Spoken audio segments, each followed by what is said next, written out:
Kung mapapansin po ninyo mga kabady, yan pong tapat na yan, yan po ay Barangay Tulo. Bali po ang destination po natin ay nandito po tayo ngayon sa Conde Itaas at papunta po tayo dito sa Mount View Park. At bago po tayo makarating doon ay ito po yung agaw pansin sa akin. Napakaganda po ng view na makikita dito. Bali po tayo nasa Conde Itaas na ngayon.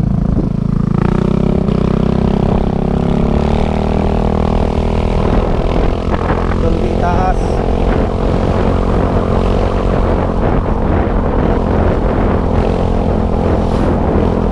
Napakatarik na mga daan dito. Ito mga kabady, ano, patarik ng patarik hanggang mamaya. Yan. Barangay Conde Itaas. Nandito na tayo mga kabady.